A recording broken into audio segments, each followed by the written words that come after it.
The courtroom was too bright for such a dark day. The walls gleamed like polished ivory, reflecting every tremor in my hands. My lawyer whispered something about remaining calm, but her voice blurred under the judge's monotone. I stared at the table where my ex-husband sat. Perfect suit, confident smirk, the picture of charm that had fooled everyone, even me once.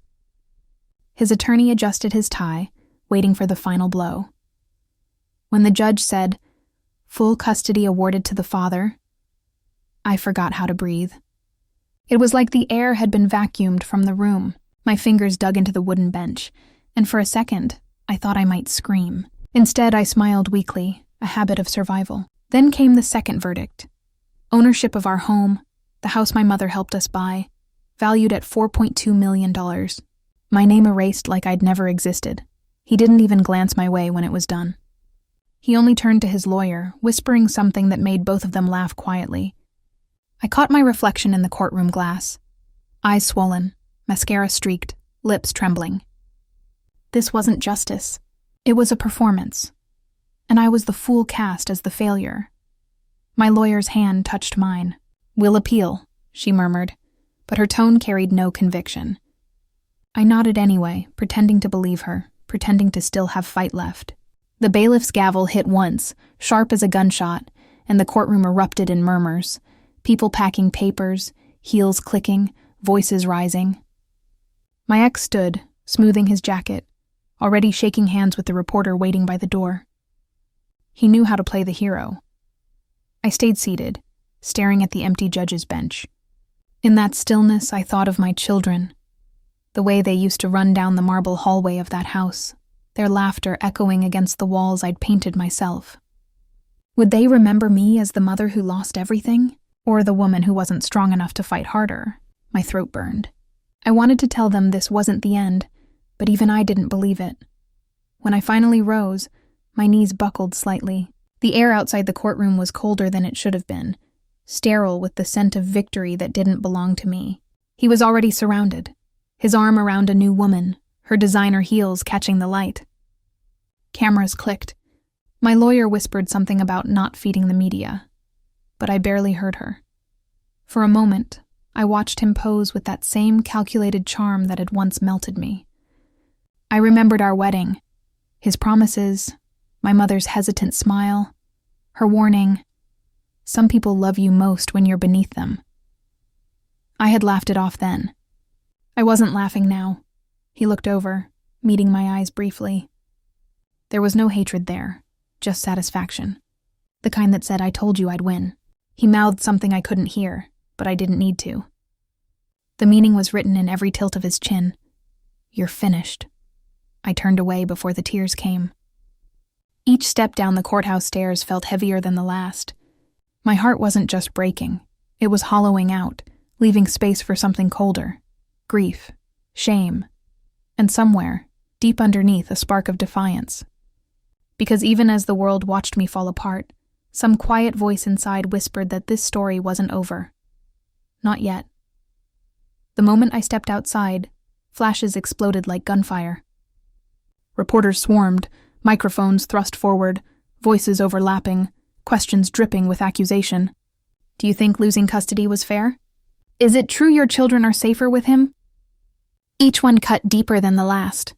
I tried to cover my face, but my trembling hands betrayed me. He stood just a few feet away, smiling as if this were his coronation.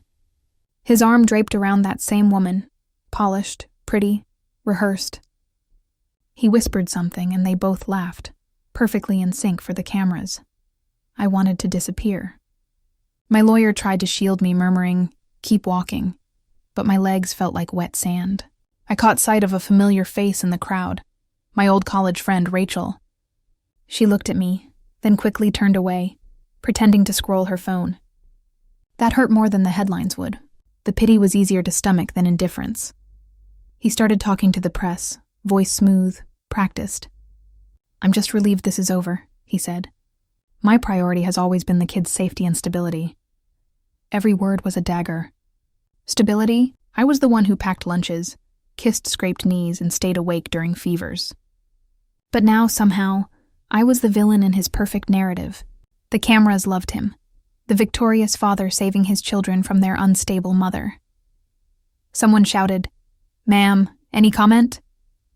I opened my mouth, but nothing came out. Not one word, because no matter what I said, they'd twist it into something pathetic or crazy. So I kept walking. My heels clicked unevenly on the courthouse steps, echoing like reminders of everything I'd just lost. Behind me, laughter followed, his, hers, theirs. The sound clung to me all the way down. By the time I reached the car, I was shaking. My phone buzzed with messages, none offering comfort. Some were just gossip disguised as concern. "Are you okay? What happened? I saw the news, so sorry." They wanted updates, not truth. Even my best friend Lena hadn't called. Maybe she didn't know what to say. Or maybe she believed what she'd heard. The drive felt endless. My city, once home, looked like a place I no longer belonged to. Billboards, coffee shops, familiar streets all blurred into the same gray smear of loss. When I finally pulled up to my mother's old house, the engine's hum was the only sound left. I sat there for a long time, staring at the peeling paint and overgrown yard. The place smelled like dust and memories, but it was all I had left. I unlocked the door, and the creak of the hinges greeted me like an old ghost. The air was stale, heavy with absence. Her furniture sat covered in sheets, the clock still ticking, though no one had wound it in years. I dropped my purse and sank onto the nearest chair. It gave a small groan beneath me, like even the house pitied me. For a while, I just sat there, listening to silence fill the space where my life used to be loud. Tears came slow, quiet at first, then unstoppable. Everything I'd built gone. The house, the family, my identity as a mother. It had all slipped through my fingers in one afternoon. I wanted to scream, to hit something, to make the universe see me, but all I could do was whisper, "How did it come to this?" Outside, rain began tapping against the window. I watched it blur the world beyond the glass, thinking how easily everything can wash away. Reputation, love, stability. The world had decided I was unfit, but deep down I knew the truth. I had loved too deeply, trusted too blindly, and underestimated how cruel charm could be. That night, as I lay on my mother's old couch surrounded by her scent and silence, I promised myself one thing. I might have lost everything, but I wouldn't stay lost. Not forever.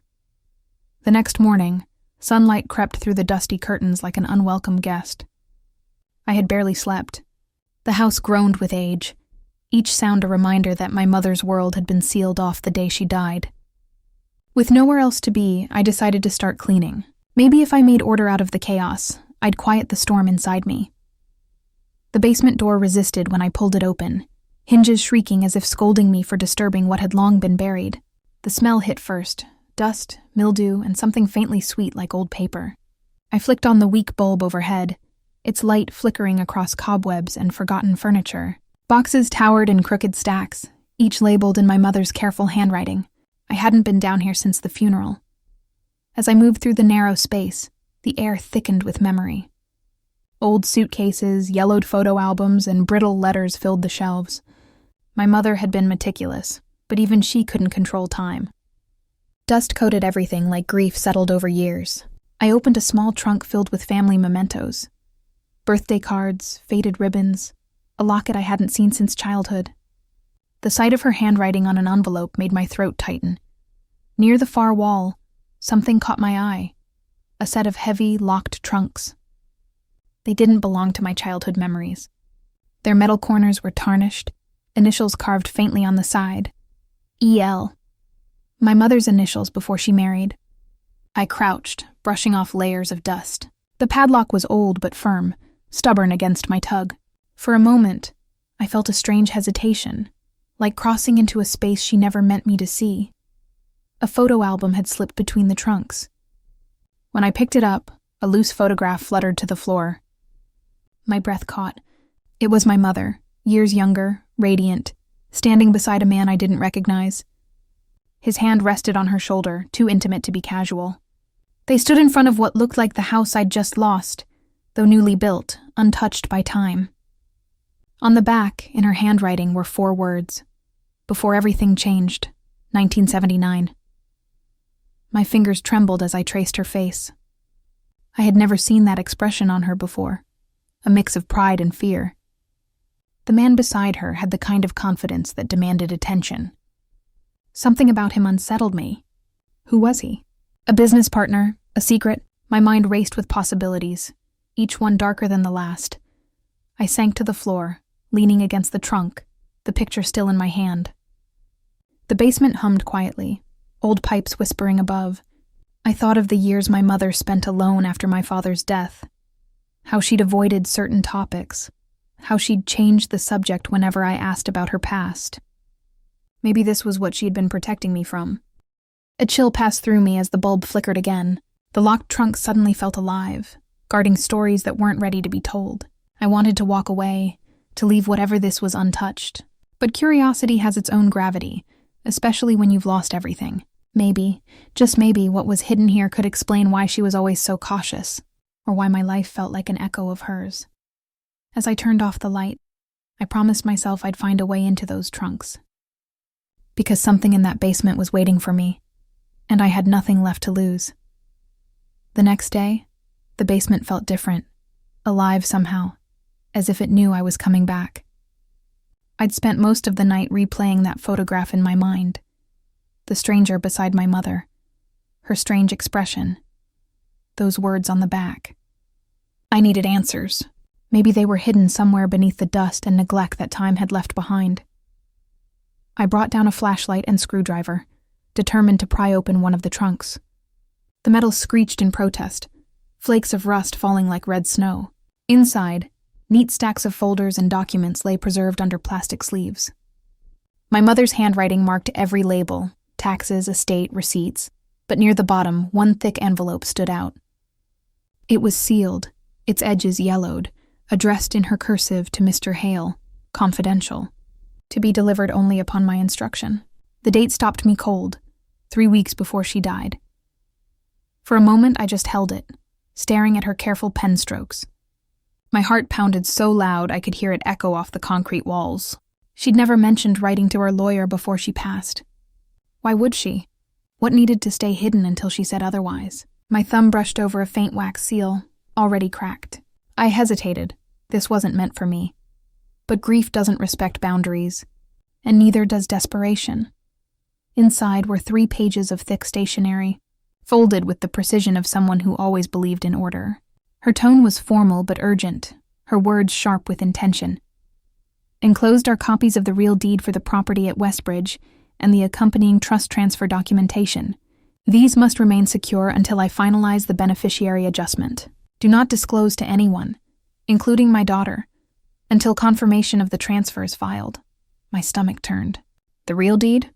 My mind immediately went to the house, the 4.2-mirror home I'd just lost. Could she have owned it in a different way than we thought? And beneficiary adjustment, what did that mean? The more I read, the less sense it made. The pages mentioned a trust established years ago, but the signature line was blank, like she never got to finish what she started. The words, "until confirmation of the transfer is filed," felt heavy, final, incomplete. She died before confirming it. I sank against the trunk, the letter trembling in my hands. My mother had been meticulous with everything. If she'd hidden this, she must have had a reason, something she didn't trust anyone else to know. Had Mr. Hale ever received a copy? If not, did he even know it existed? My pulse raced as pieces started connecting.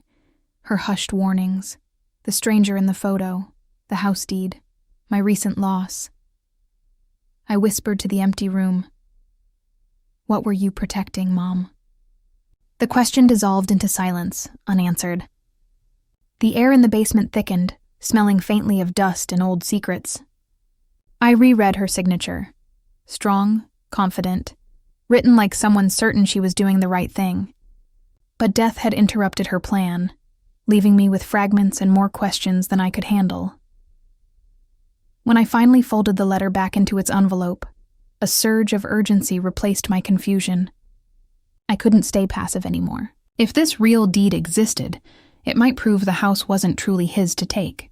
Maybe that's why she'd written to her lawyer, to protect me from exactly what had just happened. I didn't know the full truth yet, but I knew where to start.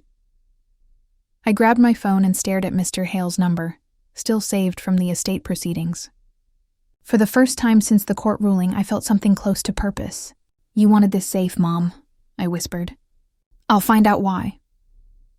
Then I slipped the letter into my bag and climbed the stairs, one shaky step at a time, unaware that opening that envelope had just rewritten everything I thought I knew about my family. That night, I couldn't sleep. The letter lay on the table beside me, its presence almost pulsing in the dark.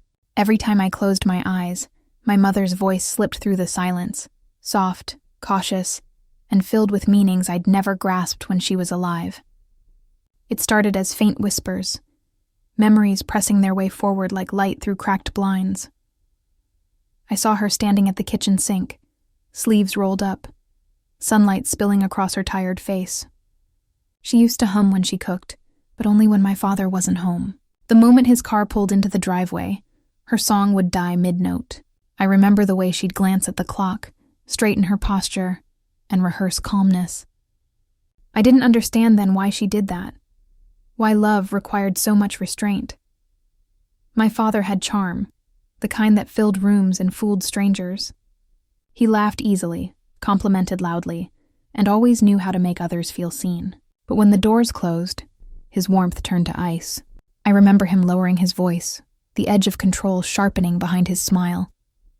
He'd dismiss her thoughts, interrupt her stories, and call her overly emotional whenever she dared to disagree. I thought that was just marriage. Two people learning to compromise. I didn't see it for what it was. Slow erosion dressed as affection. Once when I was 16, she caught me crying after a fight with a boy I'd been dating. She sat beside me and brushed a strand of hair from my face. "Never trust charm," she said, her tone low and deliberate. "It's the easiest mask to wear." I laughed then, thinking she was just being dramatic. But her eyes, sad, almost haunted, lingered longer than her words did. Now, years later, her warning echoed in my chest with a bitter kind of clarity. My ex-husband had the same disarming grin, the same polished confidence that could melt anyone's doubts. He'd swept me off my feet with promises of safety and partnership.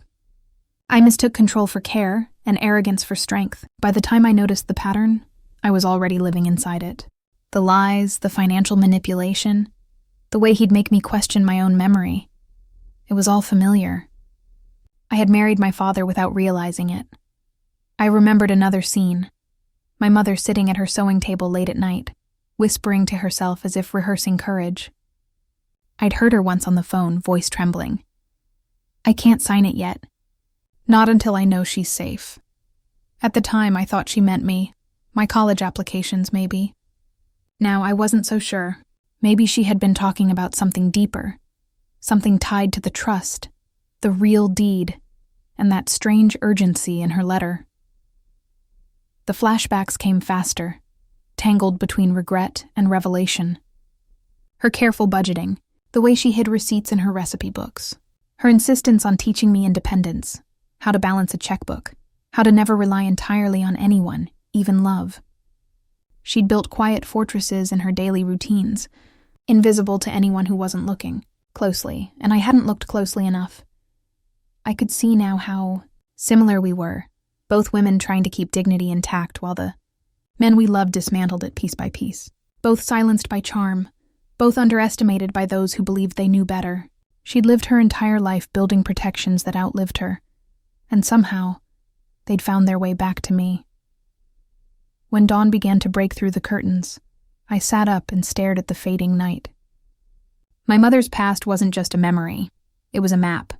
Every warning, every quiet act of defiance, every unspoken truth was guiding me toward something she hadn't finished. The parallels between her marriage and mine weren't coincidence. They were inheritance, a cycle she'd tried to break, one I'd unknowingly continued. For the first time, I didn't just feel grief, I felt understanding. Her secrecy wasn't distance, it was protection, and now that protection had passed to me. Mr. Hale's office hadn't changed in 20 years. The same brass nameplate on the oak door, the same ticking grandfather clock in the corner that seemed to mark time louder than necessary. I hesitated at the threshold, letter in hand, feeling like a child about to confess something. He looked up when I entered, his brows lifting first in surprise, then in concern. "My goodness," he said, standing slowly. "You look just like her." I swallowed hard. "I found this," I said, holding out the sealed envelope. "It's addressed to you, dated a few weeks before she died." He took it carefully, his fingers trembling as if the paper carried heat. The moment he saw my mother's handwriting, his face drained of color. He didn't speak for several seconds, just stared, blinking, his jaw tightening as if bracing for something inevitable. Then he motioned toward the leather chair across from his desk. "Sit down," he murmured. This changes everything." I leaned forward, heart thudding. "What do you mean?" He slid open a drawer, pulled out a thick file folder with my mother's name embossed on it. Inside were documents so old the edges had yellowed. "Your mother," he said slowly, "was far more meticulous than anyone realized. After your father's passing, she created a secondary trust, one that wasn't filed through her public estate." He flipped through the pages, muttering under his breath. "She was adamant it remain private until necessary. I never questioned her judgment, though she warned me that one day this might resurface." I frowned. "A hidden trust?" "Yes." He turned the envelope toward the light. "Everything she owned after your father's death, including certain properties your ex-husband may have, assumed were marital, was transferred into it quietly, legally, irrevocably." The words hit me like a jolt. "You're saying the house—" He nodded slowly. "That $4.2 million home?" The deeds were layered. The version presented in court was outdated. The real one, the one your mother updated, is protected under your name and your children's, not your husband's. For a moment, the air left my lungs. I stared at him, trying to reconcile the cruelty of losing everything with the sudden possibility that I hadn't lost it at all. But the court, the ruling— "The court was shown what your husband's legal team produced," Mr. Hale interrupted gently. "He used copies, not originals. Your mother must have anticipated this kind of manipulation." I leaned back, dizzy. "She knew," I whispered. "Even before she died, she knew someone would try to take it from us." He nodded gravely. "She was a remarkable woman, cautious, perhaps even paranoid, but she trusted her instincts. And now those instincts may have saved you." I felt tears sting my eyes. It wasn't just about the money or the house anymore. It was the validation that my mother had still been protecting me, even from beyond the grave. Every hidden receipt, every cryptic warning, every late-night phone call, it all made sense now. Mr. Hale closed the file and rested his hands on top of it. "There's more," he said. "She named specific contingencies. If the trust was ever challenged, it triggers a review by an independent arbiter, one outside state jurisdiction. She wanted it airtight." My pulse quickened. "So, what happens now?" He smiled faintly, though his eyes held a storm. "Now we reopen what was wrongfully closed, but this time, on your terms." I sat there, absorbing the weight of it. The despair that had followed me since the court ruling began to shift, like light cracking through dark water. For the first time since losing everything, I felt something close to hope, and under that, something stronger— rage. Not wild, screaming rage, but focused, sharpened, deliberate. The kind of fury my mother must have felt when she built her secret protections. She hadn't just left me an inheritance. She'd left me a weapon. As I stood to leave, Mr. Hale said softly, "She knew you'd come one day. She said you'd understand when you were ready." I turned toward the door, the old clock still ticking behind me. "I'm ready now," I said. And for the first time, I meant it. Mr. Hale leaned back in his chair, the leather creaking softly beneath him. His voice was steady, but each word carried weight. "Your ex-husband forged documents during probate," he said. "He didn't just take advantage of timing, he altered key records. The deed he presented wasn't the authentic one your mother secured. He tampered with evidence to make it appear legitimate." I stared at him, my pulse pounding so hard I could feel it in my fingertips. "He forged them?" "Yes," Mr. Hale said grimly. "He knew your mother's estate had layers of protection, but he gambled on your grief and ignorance of the legal details. He manipulated signatures, claimed ownership through the marital clause, and presented it before anyone had time to cross-check. By the time the court verified the documents, They had already accepted his version as the original. The room seemed to shrink. My breath came shallow, my jaw trembling between disbelief and fury. "So I didn't lose my home," I said slowly. "He stole it," Mr. Hale nodded. "He did. And he counted on you being too devastated to notice." For a moment, silence filled the space, thick and electric. I felt the grief, the betrayal, the humiliation of that courtroom all crashing back. But this time, beneath it, something shifted. Anger. Real, solid, burning anger. "I want to fight this," I said quietly. Mr. Hale smiled faintly, though the sadness in his eyes lingered. "Good, but we'll do it right. Quietly. If he senses you're building a case, he'll start hiding assets, manipulating more documents. We need patience and proof," I nodded, my thoughts racing. For so long, I'd been drowning in despair, replaying that court scene like a recurring nightmare. But now, I could finally see it for what it was, a performance. My ex's smug grin, his lawyer's triumphant smirk, even my so-called friends turning away, they'd all believe the story he wrote, the victim narrative he built around me, not anymore. As I left the office, the world outside felt sharper, every sound, every gust of wind, more alive than before. The shame that had clung to me for months began to peel away, replaced by something cleaner, colder. Determination. I drove back to my mother's house, gripping the steering wheel until my knuckles turned white. Her words echoed in my mind. Never trust charm. I understood her now. Charm was a weapon. His, my father's, every man who ever tried to rewrite my story. But I had something stronger. Truth. When I parked in the cracked driveway, I didn't feel small anymore. I felt deliberate. The house that once felt like a tomb now felt like a fortress. Dust motes floated in the sunlight as I stepped inside, each one glowing like a spark waiting to ignite. He thought he'd buried me with his lies. But my mother had buried something deeper, a legacy he could never touch. And I was done playing the victim. That night, I sat at the old wooden desk, spreading the documents across its surface. One by one, I studied them, marking every discrepancy, every forged signature, every inconsistency. I wasn't just reclaiming my house, I was reclaiming my story. I didn't cry. Not this time. I smiled instead, quietly, almost reverently, because the fight ahead wasn't about revenge anymore. It was about justice, and justice, I realized, didn't always need noise. Sometimes, it needed silence sharp enough to cut through lies. The days that followed blurred into a quiet storm of purpose. Mornings began before sunrise, coffee growing cold beside piles of documents as I highlighted every lie my ex had written into our history.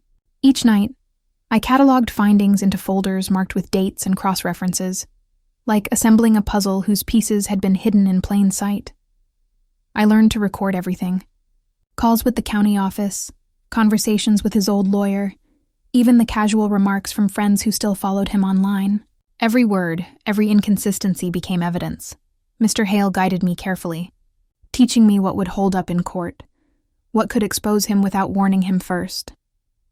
In between, I contacted a forensic accountant, a woman named Dana, who'd once specialized in tracking financial fraud. She listened as I explained my situation, her tone turning sharp and professional halfway through. "If he forged deeds, he probably left a trail," she said. "People who lie on paper tend to lie with money, too." Within a week, Dana uncovered discrepancies in his transactions. Missing funds, suspicious transfers, and property valuations that didn't add up. Every discovery felt like air returning to my lungs. Hope didn't come as a burst of light. It crept in quietly, steady and grounding. Meanwhile, my ex was parading his false victory online. I watched through a burner account as he posted photos from luxury vacations, captioned with things like "starting fresh" and "hard work pays off." His followers showered him with congratulations, oblivious to the rot beneath his polished smile. Each post fueled me, not with bitterness, but with resolve. I started dressing differently, even when alone, no longer the wilted version of myself in sweatpants and regret. I wore my mother's silk blouse while organizing files, lipstick while recording notes. It wasn't vanity. It was armor, Every act of self-respect reminded me who I was before he tried to erase me. Late one night, as rain pattered against the window, I replayed an old voicemail of him bragging about how easy the settlement had been, how she'll never recover from this. I hit record on my phone, saving his arrogance for evidence. For the first time in months, I laughed, a small, hollow sound that grew stronger with each second. It wasn't just about getting the house back anymore. It was about reclaiming dignity, truth, and legacy. Each folder, each recorded word, each calculated move became a brick in the quiet empire I was rebuilding. He thought he'd won because I'd gone silent. But silence, I was learning, wasn't surrender. It was strategy. And soon, my silence would speak louder than his lies ever could. It was late afternoon when I went back into the basement, the kind of quiet that hums when the world above forgets you exist. I hadn't planned to search again. I thought I'd already unearthed everything worth finding. But something tugged at me, an unease that wouldn't settle. The air was heavier down there, thick with the scent of dust, paper, and time. That's when I saw it. One box, half hidden behind an old dresser, edges softened by years of neglect. I dragged it out, coughing as dust spiraled upward. Inside were ledgers, brittle and yellowed, black and white photographs of my mother standing beside men in suits I didn't recognize. And beneath them all, a single sealed envelope. On the front, in her familiar cursive, was one word: addendum. My pulse quickened.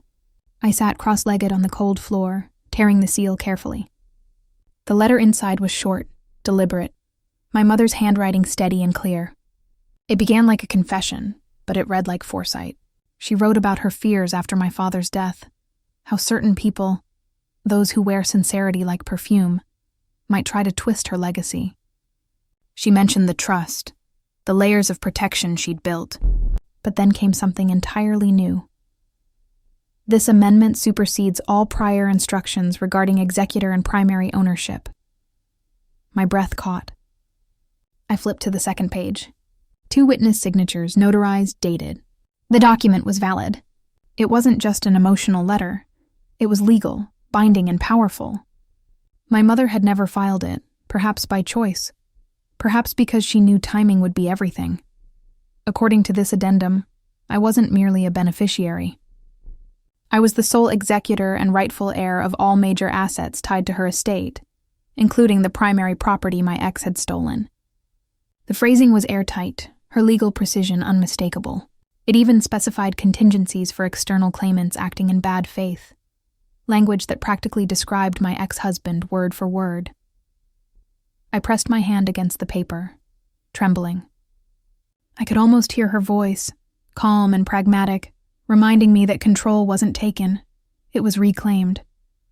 For months, I had felt like a ghost drifting through the ruins of my life. Now, in my mother's old basement, surrounded by dust and fading memories, I held resurrection in my hands. I pulled the ledgers closer, scanning them for context. There were entries in her handwriting, financial transfers, charitable donations, even names of people she'd helped quietly over the years. My mother had been orchestrating a web of foresight and justice while pretending to live an ordinary life. It hit me then, she hadn't just been smart. She'd been strategic. As I looked at her old photographs, her arm around me as a child, that knowing smile, I realized she'd never stopped protecting me.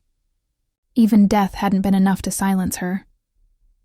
I sat there until the sun slipped below the horizon, light fading through the basement window.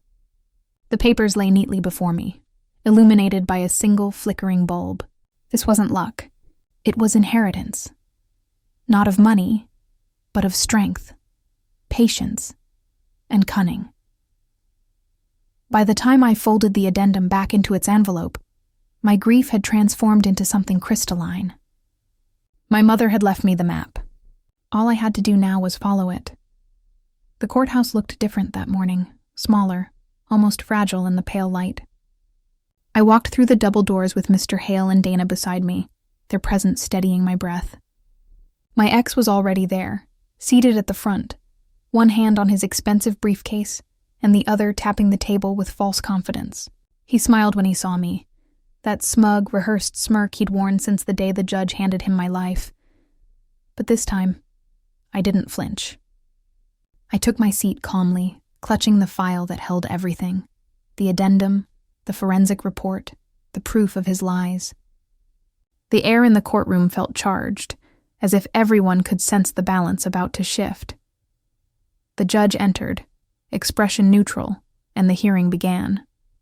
My ex's attorney launched into his argument first, smooth and confident, rehearsing the same narrative, that my ex was the rightful owner of the property, that I had no legal grounds to contest the prior decision.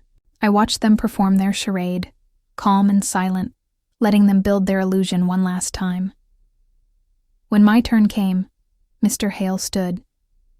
"Your Honor," he began, voice clear and deliberate. "New evidence has come to light, documents and forensic findings that were not available during the previous ruling." He handed over the folder. "This includes a legally executed addendum to the late Mrs. Brennan's will, notarized and witnessed, as well as proof that the documents submitted by the respondent were falsified." The judge's eyebrows lifted. "Proceed." Dana took the stand next, her tone professional and cold as she explained her forensic findings. "Multiple inconsistencies were found in the deeds submitted by Mr. Brennan," she said. "Signatures were digitally altered, timestamps manipulated, and page metadata does not align with authentic registry records." Each word hit like a hammer. My ex's smirk faltered. His lawyer tried to interject, objecting, stammering something about chain of custody, but Dana's evidence was airtight. She produced digital logs, overlays, and comparisons. The courtroom screens displayed the contrast between the forged and real signatures. Gasps rippled through the audience. Then Mr. Hale produced the final piece, the addendum. "This document," he said, placing it before the judge, "was found among Mrs. Brennan's personal effects. It clearly names her daughter as sole executor and rightful heir to all protected assets, including the property in question. It is signed, witnessed, and legally binding." The judge examined the pages carefully. The silence stretched, thick and suffocating. My ex fidgeted, his jaw tightening. "This can't be real," he muttered. The judge finally looked up. "It is," she said, "and it supersedes all prior claims." The words echoed like a verdict before the gavel even struck. I felt the air leave my lungs in a rush, my heartbeat pounding in my ears. My ex's face drained of color. Gone was the arrogance, the certainty, the control. His lawyer leaned toward him, whispering urgently, but he just sat there, staring at the floor. When the judge officially declared the forged documents void and reinstated my ownership, I didn't cheer. I didn't cry. I simply exhaled. For the first time in what felt like years. "Mrs. Brennan," the judge said, her tone softer now, "your mother was a wise woman. Her diligence ensured justice today." I nodded, unable to speak. As we exited the courtroom, reporters swarmed again, just like before. But this time they weren't shouting accusations. They were asking questions about how it felt to win. I didn't answer. I didn't need to, because justice doesn't always roar. Sometimes it whispers. And in that whisper, every lie finally breaks. The courtroom was utterly still when the judge spoke the final words. "The previous ruling is hereby overturned." I barely breathed. It didn't feel real at first, as if my mind couldn't keep up with the sound of justice finally aligning with truth. But then her voice continued, steady and deliberate. "Custody of the minor children is reinstated to the petitioner. All properties, including the residence valued at $4.2 million and corresponding funds, are to be returned in full. Furthermore, an investigation into document forgery and estate fraud will be opened against the respondent." My ex's chair scraped against the floor as he stood too quickly, face pale, lips parted. For once he had no words. His lawyer stammered beside him, attempting to object, but the judge raised her hand sharply. "Enough," she said. "This court has seen sufficient evidence of deceit." The gavel fell, sharp and final. It was over. I didn't move right away. The sound of it, the wooden echo that marked the end of years of humiliation, rippled through me like a quiet storm. Around us, whispers filled the courtroom.